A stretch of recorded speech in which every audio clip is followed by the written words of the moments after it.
Assalamualaikum warahmatullahi wabarakatuh. Salam genre. Halo Genrenyers, perkenalkan nama saya Putri Andini sebagai Duta Genre Kecamatan Parongpong, Kabupaten Bandung Barat 2020. Tanah air, ku tidak lupakan, kan terkenal selama hidupku. Tapi kenapa sih negeriku belum mendapatkan predikat sebagai negara maju? Memangnya apa yang salah dengan negeriku?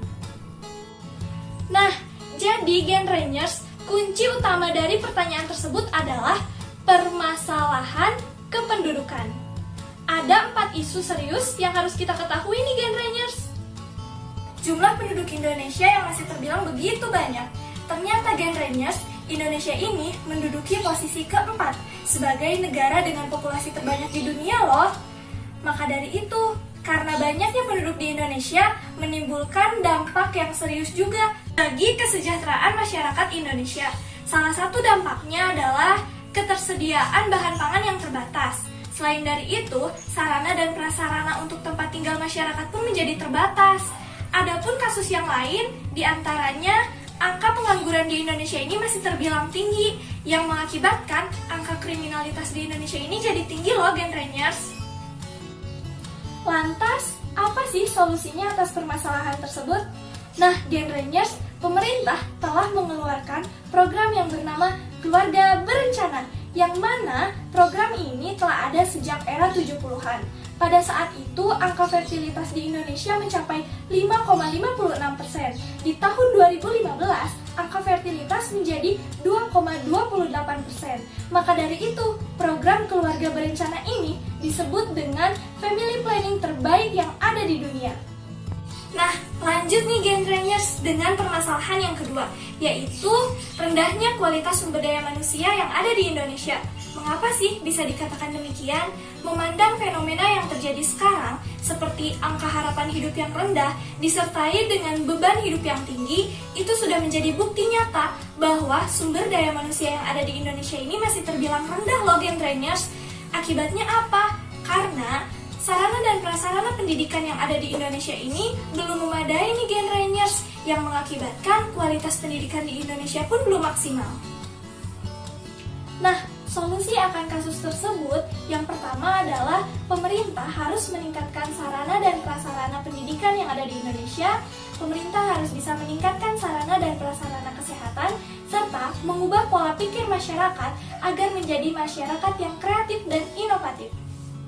Lanjut nih Genrenyers dengan permasalahan yang ketiga, yaitu ketidakseimbangan komposisi penduduk yang ada di Indonesia, yang mana di Indonesia ini kesenjangan sosial antara di desa dan di kota begitu terasa, dan kesenjangan sosial antara kaum laki-laki dan kaum perempuan belum dibenahi secara benar. Maka dari itu, solusi atas permasalahan ini, pemerintah sedang giat melakukan penyuluhan mengenai kesetaraan gender. Nah, Genrenyers, adapun permasalahan yang terakhir, yaitu persebaran penduduk di Indonesia yang tidak merata, yang mana Indonesia ini hanya terpusat di Pulau Jawa, padahal kepulauan di Indonesia ini begitu banyak loh Genrenyers.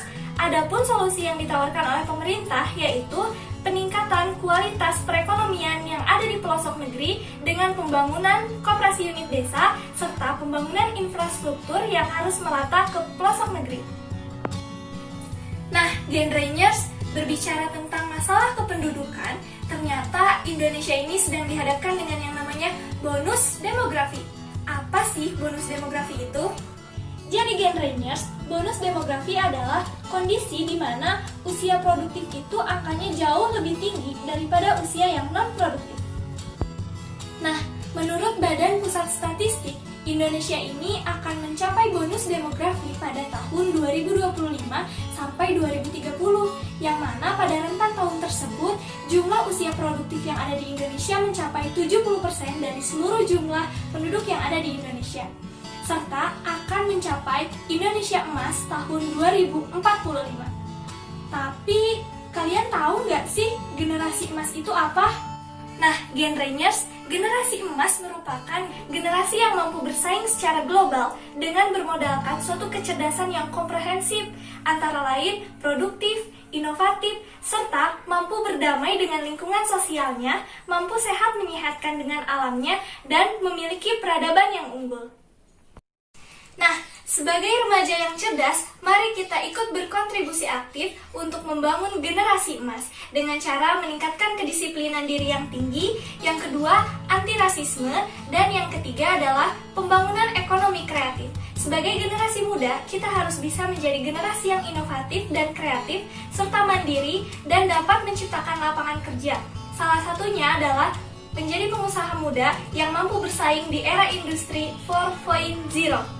Mari menjadi penduduk yang cerdas untuk wujudkan Indonesia emas.